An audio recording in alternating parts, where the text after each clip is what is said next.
Somatic mosaicism means that different cells in the body have different genomes from one another. We've typically thought that the genome is the same in every cell in your body, but that's just not the case. The ability to look at single cells is really the cutting edge technique that we've now been able to bring into neuroscience. This technique lets us to actually sequence the genome of single cells and hundreds of single cells to find out how they're varied from one another.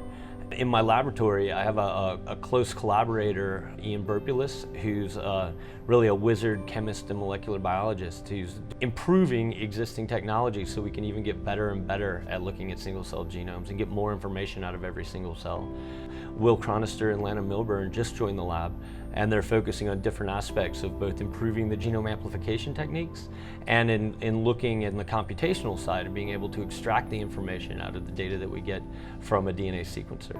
And then the other side of my lab uses human-induced pluripotent stem cells. So these are cell lines derived from real people, which we can make into neurons and then look at human neural circuits in a dish to start to really break down and understand how the mosaic is affecting neural circuits and the function of neural circuits. Lisa Harbaum is a graduate student in my lab who's really leading that effort.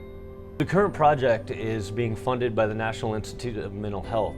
They decided to pursue this idea that the genomes vary from one another in the brain, and perhaps that can help explain some of the missing heritability in neurological diseases. We are one of 3 teams within this network. We'll be the schizophrenia team, and they've also decided to fund a autism team and a Tourette syndrome team. And so we've all come together to look at schizophrenic brains and find out if there's a different mosaic in the brains of individuals with schizophrenia than in normal individuals or healthy, what we would call neurotypic brains. So hopefully by looking at brain genomes, we can whittle that pool down from hundreds to just a few, and then we can have a really good sense of where our target is to make a drug to try and help people.